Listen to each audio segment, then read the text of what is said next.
जय जय।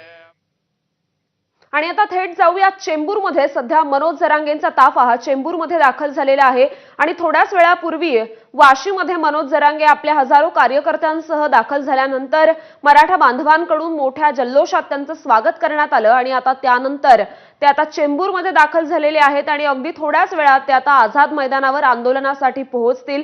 त्यामुळे आज दिवसभरात अत्यंत महत्त्वाच्या घडामोडी घडणार आहेत।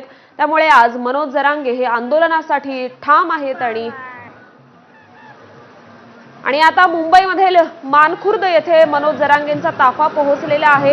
प्रचंड उत्साहात हे सगळे कार्यकर्ते मुंबईमध्ये दाखल झालेले आहेत आणि 28 तारखेला आपल्या गावांमधून निघून ते आता 29 तारखेला मुंबईमध्ये दाखल होणार आहेत आणि ते अगदी थोड्याच वेळात आझाद मैदानावर सुद्धा पोहोचतील। आज मनोज जरांगेंकडून केलं जाणारं आंदोलन अत्यंत महत्त्वाचं ठरणार आहे आणि सध्या आपले प्रतिनिधी निलेश बुधावले आपल्या सोबत आहेत। निलेश, तर अगदी थोड्याच वेळात आपण निलेश यांच्यासोबतही संपर्क साधण्याचा प्रयत्न करूया।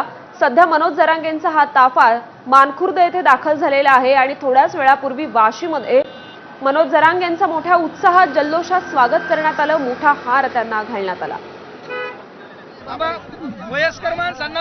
आणि चेंबूरमधून आपले प्रतिनिधी अजय माने या आंदोलनासंदर्भात आणि ताफ्यासंदर्भातले अपडेट्स देतील। अजय,